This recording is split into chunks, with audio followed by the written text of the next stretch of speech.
کہ حق مہر جو ہے اگر خامن نے ادا نہیں کیا تو اس کو ادا کرنا ہے، اگر ادا نہیں کیا اس کی وفات ہو گئی ہے تو پھر یہ جو ہے اس کا مال تقسیم ہونے سے پہلے یہ قرض جیسے دوسرے قرض ادا کیے جائیں گے، ایسے ہی یہ بیوی کا حق مہر جو ہے، کیونکہ حق مہر کے جو ہے اس سے ہی اس کے لیے وہ بیوی حلال ہوئی ہے، تو قرض ہے اس کو ادا کرنا چاہیے۔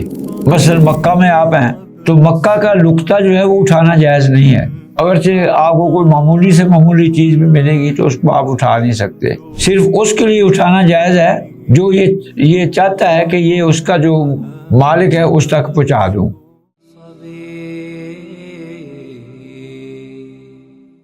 نعبدہ و نصلی علی رسول الکریم، اما بعد فاعوذ باللہ السمیع العلیم من الشیطان الرجیم، بسم اللہ الرحمن الرحیم۔ آج جو 2-3 مسئلے ہیں وہ انشاءاللہ آپ کے سامنے بیان کرتا ہوں، ان میں سے ایک چیز ہے عورت کا حق مہر۔ یہ جو عورت کا حق مہر ہے یہ خامن کے ذمہ جو ہے یہ فرض ہے۔ حق مہر کی ادائیگی کے بغیر جو ہے وہ عورت حلال نہیں ہوتی۔ اگر کوئی شخص اس نیت سے شادی کرتا ہے، اور یہ جو آج ہمارے معاشرے میں چل رہا ہے، بڑے بڑے حق مہر لکھا لیتے ہیں اور ان کے دل کے اندر یہ ہوتا ہے کہ یہ میں نے کون سا ادا کرنا ہے، ایسے ہی کاغذوں کی زینت بنتا ہے۔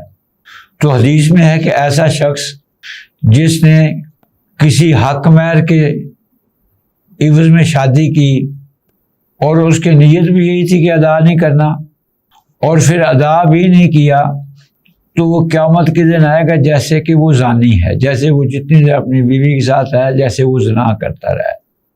اور یہ جو حق مہر ہے اگر وہ نصاب کو پہنچتا ہے تو اب اس حق مہر پہ بھی زکوٰۃ ہے۔ اگر تو وہ مال عورت کو حق مہر ادا ہو گیا تو پھر عورت نے اس کی زکوٰۃ ادا کرنی ہے۔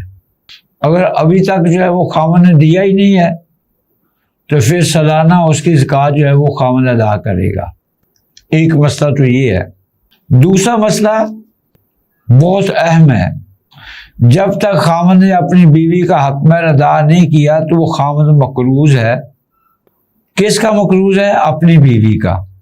جیسے عام قرض ہے جلدی سے جلدی اس کو ادا کرنا چاہیے، ایسے ہی حق مہر یہ بھی ایک قرض ہے، اس کو چاہیے کہ جلدی سے جلدی ادا کر دے۔ اگر ادا نہیں کیا، اگر وہ فوت ہو گیا ہے تو جیسے دوسرے قرض جو ہے اس کے ادا کیے جائیں گے اس کے ترکہ میں سے، ایسے ہی حق مہر بھی ادا کیا جائے گا۔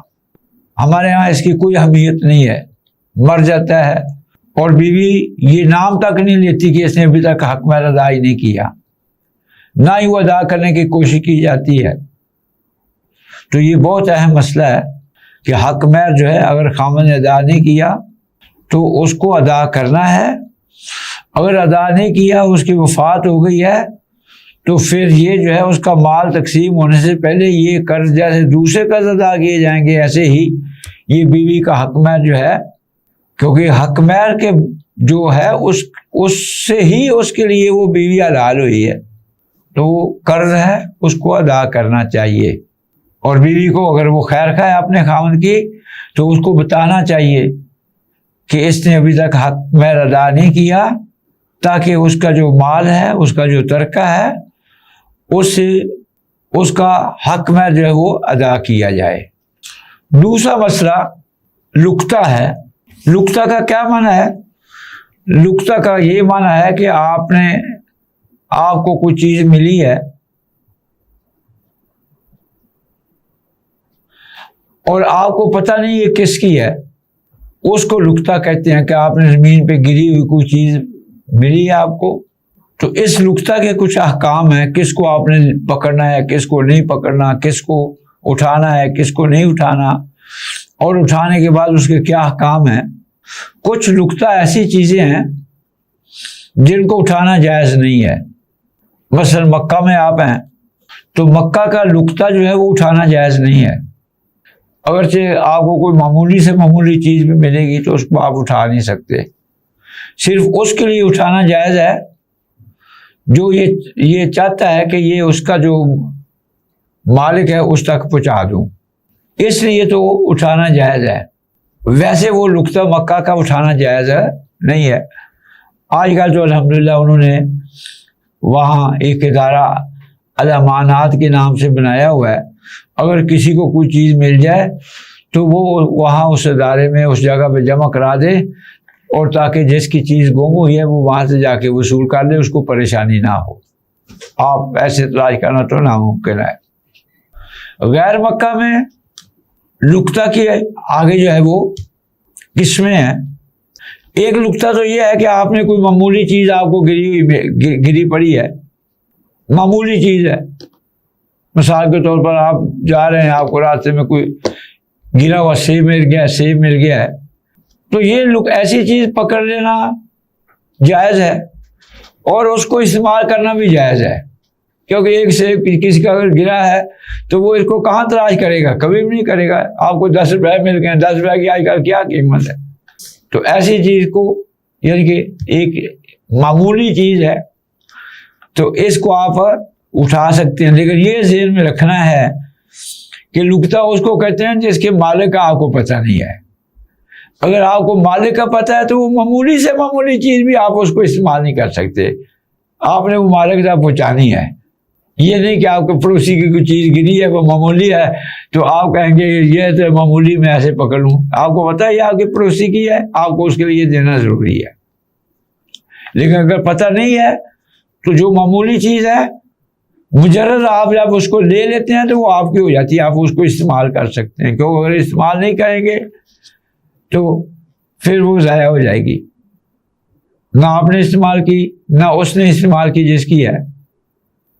اس کے بعد ایک لقطے کی قسم ہے، قیمتی ہے لیکن اس کے ضائع ہونے کا بھی خطرہ ہے. چیز قیمتی ہے، ضائع ہونے کا خطرہ ہے، تو آپ جو ہے اس چیز کو اٹھا لیں گے. جیسے حدیث میں بکری کا ہے کہ اگر آپ جنگل میں آپ کو بکری ملی ہے تو رسول اللہ میں اس کو لے لو، کیونکہ اگر آپ نہیں لیں گے تو وہ کسی انسان کے کام تو نہیں آئے گی. کوئی درندہ آئے گا رات کو کھا جائے گا، ضائع ہو جائے گی. لیکن یہ نہیں کہ آپ نے پکڑ لی آپ کی ہوگی، نہیں، وہ تو قیمتی چیز ہے. یا آپ کو سونا چاندی ملا ہے، کوئی قیمتی چیز ہے. اس کے شریعت نے احکام جو بیان کیے ہیں کہ آپ نے اس کو 1 سال اعلان کرنا ہے. جو اعلان کے وسائل ہیں، پہلے جو اعلان کے وسائل تھے وہ جہاں بازار ہوتے تھے وہاں لوگ جمع ہوتے تھے، یعنی کہ جہاں جہاں لوگ جمع ہوتے ہیں وہاں جا کے اعلان کرنا پڑتا تھا، لکھ کے لگانا پڑتا تھا. لیکن آج تو فاسٹ ہو گیا ہے، فیس بک پہ اعلان کیا جا سکتا ہے. ورنہ آپ اس کو سنبھال کے رکھ لیں، اور اس کی جو تھیلی وغیرہ ہے اس کا جو ہے وہ آپ کو اس کے کلر کا پتہ ہونا چاہیے. اگر اس کے اندر پیسے ہیں تو وہ پیسے، اس کی جو ہے وہ جو صفات ہیں اس کا آپ کو پتہ ہونا چاہیے کہ وہ کون، روپے ہیں، ریال ہیں، ڈالر ہیں. اگر روپے ہیں تو وہ کون سے نوٹ ہیں، 500 والے نوٹ ہیں، 100 والے نوٹ ہیں، 5000 والے نوٹ ہیں. فرمایا عرف، اس کو اچھی طرح جان لو، پھر اس کا اعلان کرتے رہو. جو آئے گا تو اس سے آپ اس کی صفات پوچھیں گے، اس کا مالک ہوگا تو آپ دے دیں. سال کے دوران آ جائے، 2 دن کے بعد آ جائے، 10 دن کے بعد آ جائے. سال گزر گیا ہے نہیں آیا، پھر شریعت نے آپ کے لیے اس کو جائز قرار دیا ہے کہ آپ اس کو استعمال کر سکتے ہیں. استعمال کرنے کے آپ حقدار ہیں لیکن مالک نہیں ہیں. اگر اس کا مالک جو ہے وہ آپ جب مرضی آ جاتا ہے، آپ کو اس کی پوری صفتیں بیان کر دیتا ہے، پھر آپ کو اس کو دینا پڑے گا. اگر آپ کے پاس دینے کی طاقت نہیں ہے تو آپ بتائیں گے کہ میں نے 1 سال اعلان تو کیا ہے، 1 سال اس کو سنبھال کے بھی رکھا ہے، اب میں نے استعمال کر لیا ہے، تو اب میں جو ہے وہ یہ سارا ایک وقت میں ادا نہیں کر سکتا. جیسے آپ کے لیے آسانی ہو آپ ادا کریں گے، آپ مالک اس کے نہیں بن سکتے. ایک قسم جو لقطہ کی ہے وہ ہے چیز تو وہ قیمتی ہے لیکن اس کے ضائع ہونے کا کوئی خطرہ نہیں ہے. اس میں رسول صلی اللہ علیہ وسلم نے جو ہے وہ اونٹ کی مثال دی کہ اگر آپ کو کوئی جنگل میں اونٹ مل جاتا ہے تو آپ اس کو نہیں لیں. کیوں نہیں لیں؟ اس لیے نہیں لیں کہ اس کو کوئی جنگلی درندہ تو نقصان نہیں پہنچا سکتا، اور ویسے بھی اونٹ معروف ہے وہ لمبا وقت رہ سکتا ہے. فرمایا اس کے پاس پانی بھی ذخیرہ ہے، اس کے پاس اس کے پیٹ کے اندر ذخیرہ ہے، اور کھانا بھی اس کے ساتھ ہے، ماشاءاللہ اتنا اونٹ ہے، اور اس کا کھانا وہ بھی تو درختوں کے پتے وغیرہ ہی ہے، تو جنگل میں اس کو کھانا تو اس کا ملتا ہی رہے گا۔ تو اب جو ہے آپ ایسے لقطہ کو نہیں اٹھائیں گے جس کے ضائع ہونے کا خطرہ ہی نہیں ہے۔ ظاہر ہے وہ اس کا جہاں جس کا لقطہ ہے، جہاں اس کسی سے رہا ہے، وہ آئے گا تلاش کرتے کرتے اس کو مل جائے گا۔ تو اس کی مثال آج ہم جو ہے وہ کسی گاڑی وغیرہ کی لے سکتے ہیں، ایسی گاڑی وغیرہ جہاں چوری وغیرہ کا خطرہ نہیں ہے۔ یہ جو پاکستان جیسا ملک ہے تو یہاں سے لوگوں سے چھین کے لے جاتے ہیں، یہاں تو آپ اس کو لے کے حفاظت میں رکھیں گے، پھر اس کا اعلان کریں گے۔ تو یہ نقطہ کے جو احکام ہے، اللہ تعالیٰ سے دعا ہے اللہ تعالیٰ ہمیں صحیح معنوں میں ان کو سمجھنے کی توفیق دے اور اس پر عمل کرنے کی توفیق دے۔ وآخر دعوانا الحمدللہ رب العالمین۔